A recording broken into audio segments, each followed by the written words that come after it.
పాపము, పశ్చాత్తాపము, ప్రాయశ్చిత్తము, పరిహారం. ఆ పశ్చాత్తాపం ప్రాయశ్చిత్తం అనేది అదే జ్ఞానము. ఆ జ్ఞానాన్ని ఏం చేస్తుంది? నీ కర్మను దగ్ధం చేస్తుంది. ఆ కోడి కాళ్ళు తిన్నవాడికి కాలు నొప్పి పోయింది. ఎందుకు పోయింది? ఆవిడ అందరినీ కోళ్ళని పిలిచి నమస్కారం పెట్టి నేను ఇంకా చేయను, నేను తెలుసుకున్నాను, నేను పాఠం నేర్చుకున్నాను అని చెప్పింది. పాఠం నేర్చుకోవడమే జ్ఞాని కావడము. పాఠాన్ని నేర్చుకోకపోవడమే అజ్ఞానులుగా ఉండిపోవడము.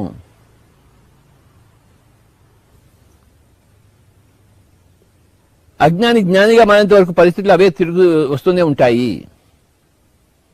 పునరపి జననం పునరపి మరణం. మళ్ళీ మళ్ళీ నువ్వు శరీరం ప్రవేశిస్తుండాల్సిందే. నువ్వు జ్ఞాని అయ్యేంత వరకు, నువ్వు పండితుడు అయ్యేంత వరకు, ఒకనొక శ్రీకృష్ణుడు అయ్యేంత వరకు.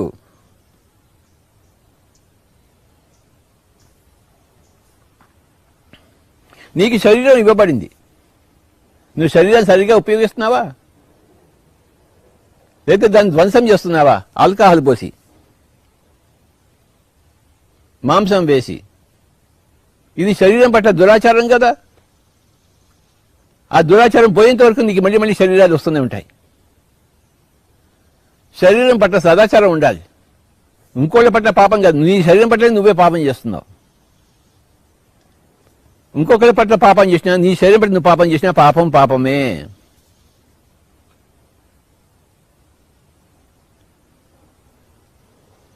పాపమే కాదు, నీ శరీరాన్ని చెడు చేయడమే కాదు, నీ శరీరాన్ని సరిగా ఉపయోగించుకోకపోవడం పాపమే. చిన్న ఉదాహరణ ఇస్తాను. ఎంఎస్ సుబ్బలక్ష్మి బాగా పాడుతుంది, లతా మంగేష్కర్ బాగా పాడుతుంది, భీమ్సేన్ జోషి చాలా బాగా పాడతాడు. మరి నువ్వెందుకు పాడవు? నీకు అదే గొంతు ఇచ్చాడు కదా, నువ్వెందుకు ఉపయోగించుకోలేదు నీ గొంతుని? అది పాపం కాదా? నీ టాలెంట్ని, శరీరం ఉన్నట్టు నువ్వు ఉపయోగించుకోలేదు, మరి ఎందుకు నీకు శరీరం? ఇంకా అవి చక్కగా ఉపయోగించుకో, మళ్ళీ నీకు శరీరాలు ఇస్తూనే ఉంటారు, మళ్ళీ మళ్ళీ జన్మలు తప్పవు. నీ చేతులు ఉన్నాయి, మంచిగా పెయింటింగ్ వేయచ్చు కదా. వాళ్ళందరూ పెయింటింగ్ వేసి నువ్వెందుకు వేయటం లేదు? నీ చేతులు నువ్వు ఎందుకు ఉపయోగించుకోలేదు? నీ గొంతు నువ్వు ఎందుకు ఉపయోగించుకోలేదు? నీ బుర్ర నువ్వు ఎందుకు ఉపయోగించలేదు లోక కళ్యాణం కోసం?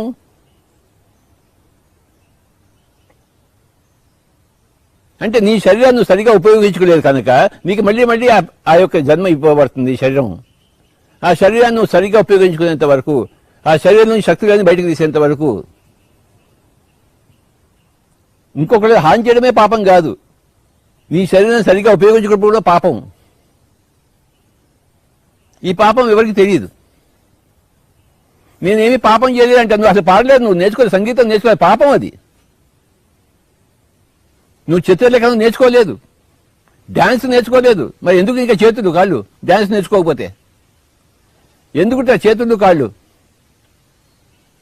వాళ్ళేమో అంత చక్కగా డ్యాన్స్ చేస్తున్నారు. ఒక చిరంజీవి ఎంత బాగా డ్యాన్స్ చేస్తాడో, ఒక హేమామాలి ఎంత బాగా డ్యాన్స్ చేస్తుందో, మరి నీకేం పోయేగాలం? నీకు అవే చేతులు కాళ్ళు ఉన్నాయి కదా, నువ్వెందుకు డ్యాన్స్ చేయవు?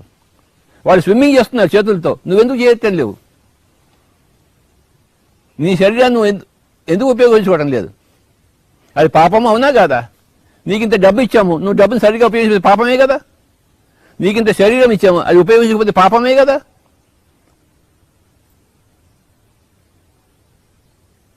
అందుకే యేసు ప్రభువు అన్నాడు, మనం అందరం పాపలమే, క్వశ్చనే లేదన్నాడు ఆయన.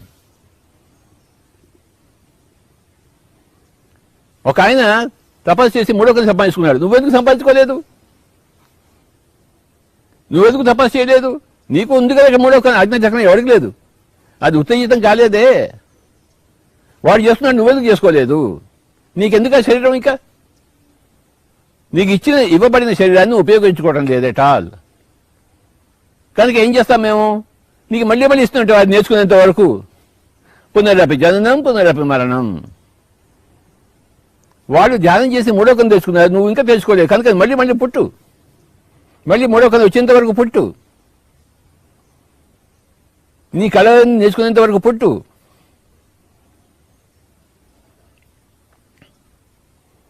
కృష్ణుడికి డాన్స్ వచ్చు, సంగీతం వచ్చు, మెడిటేషన్ వచ్చు, అన్నీ వచ్చు ఆయనకి, రాజ్యం చేయడం వచ్చు.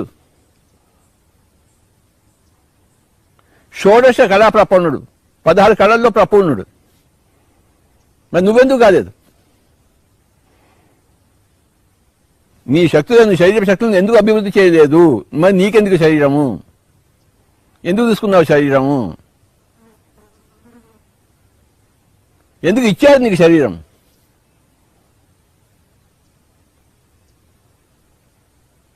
నువ్వు శరీరంతో ఏం చేస్తున్నావు?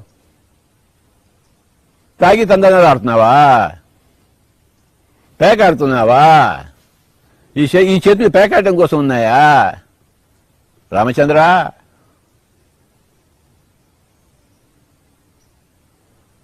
నీ బుద్ధితో జూదం ఆడతావా? లోక కళ్యాణానికి ఉపయోగించాలి కదా నీ బుద్ధి.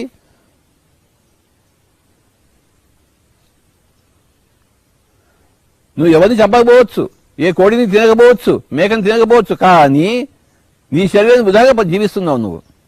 అది పాపమే. ఎన్ని రకాలుగా పాపం ఉంది చూడండి. అందుకే మనం అందరం పాపలమే అన్నాడు, క్వశ్చనే లేదన్నాడు ఆయన. నేనేం పాపం చేశానండి అంటారు. నువ్వు సంగీతం నేర్చుకోకపోవడమే పాపం, నువ్వు ధ్యానం చేయకపోవడమే పాపం, నువ్వు స్విమ్మింగ్ నేర్చుకోకపోవడమే పాపం, క్రికెట్ ఆడకపోవడమే పాపం, చెస్ ఆడకపోవడమే పాపం. చెస్ ఉంది, నువ్వెందుకు ఆడటం లేదు?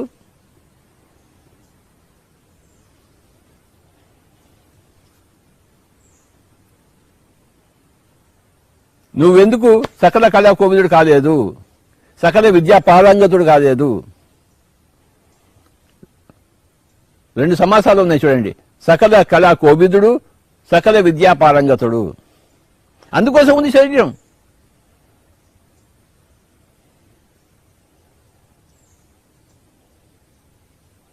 నేనేమి తప్పు చేయలేదండి, ఎవరిని చంపలేదండి అంటే అది కాదు. నీ యొక్క శక్తులను నువ్వు చంపుకున్నావు,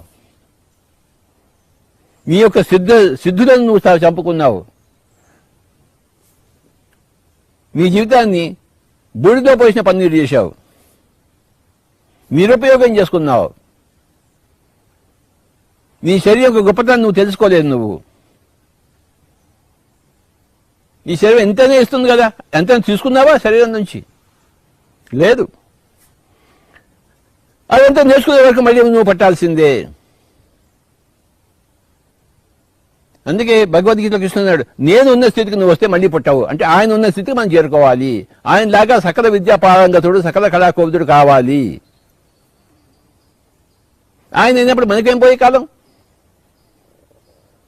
ఆయనకి అదే శరీరం ఉంది, ఆయనకి అదే జీవితం ఉంది, మనకు అదే శరీరం ఉంది, అదే జీవితం ఉంది. మనం ఎందుకు చేయలేదు? మనం సోమరిపోతున్నాము,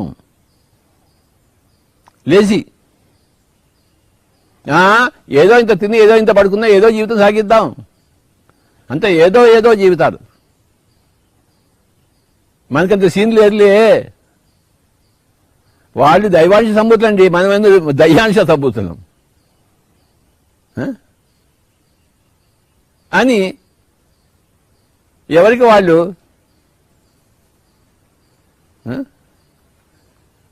చాలా గొప్పగా మాట్లాడామనుకుంటున్నారు. అది వాళ్ళకి చెల్లండి, మనకి వల్ల కావుతుందా? ఓకే, నీ వల్ల కాదా? అయితే ఇంకో జన్మ తీసుకో, ఇంకో జన్మ. నా వల్ల అవుతుందని నువ్వు చెప్పేంత వరకు, వాళ్ళు చేసేది నేను ఎందుకు చేయలేదు అని చెప్పేంత వరకు, అది చేసేంత వరకు నీకు జన్మలు తప్పవు.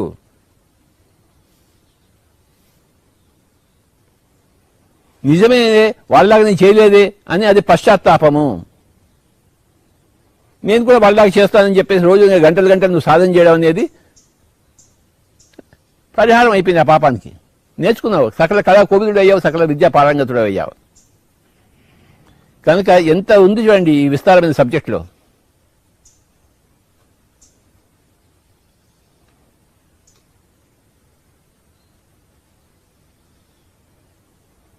కళ్ళు ఉన్నాయి, సృష్టిలోని అందాలన్నీ చూడాలి, సూర్యోదయం చూడాలి, సూర్యాస్తమం చూడాలి. చాలా మంది వారికి సూర్యుడు ఉన్నాడని కూడా తెలియదు. వాళ్ళు లేచేదే సాయంత్రం, సూర్యుడు పోయిన తర్వాత లేస్తారు. వాడు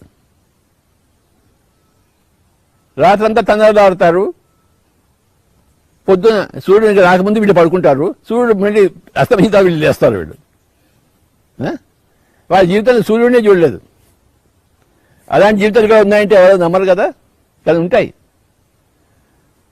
వాళ్ళు సూర్యోదయం ఎప్పుడు చూడలేదు, సూర్యాస్తమం ఎప్పుడు చూడలేదు, ఆ బ్యూటీస్ ఎప్పుడు చూడలేదు. ఇంకెందుకు ఆ కళ్ళు?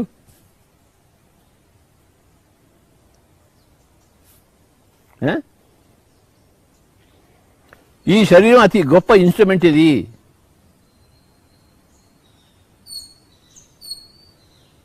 శరీరం ఖలు ధర్మ సాధనం. ఎన్నో ధర్మాలు నిర్వర్తించడం ఈ సాధనము, ఇన్స్ట్రుమెంట్. 2 చేతులు ఉన్నాయి, ఎన్ని పనులు చేయాలి? 2 కాళ్ళు ఉన్నాయి, ఎన్ని కొండలు ఎక్కాలి? 2 కళ్ళు ఉన్నాయి, ఎన్ని సౌందర్యాలు చూడాలి?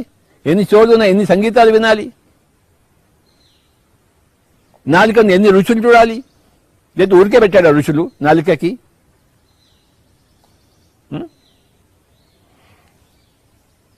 ముక్కులో వాసన ఉంది, ఎన్ని పూల వాసన చూడాలి? బుర్ర ఇచ్చాడు, ఎన్ని ఆలోచించాలి?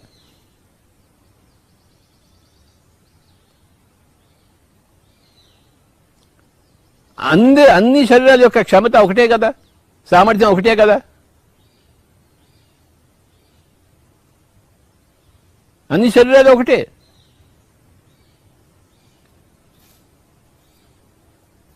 ఆ లోపల ఉండే ఆత్మనే కొన్ని వికృతంగా ఉన్నాయి, కొన్ని ప్రకృతంగా ఉన్నాయి, కొన్ని మహాత్మంగా ఉన్నాయి, కొన్ని పరమాత్మంగా ఉన్నాయి.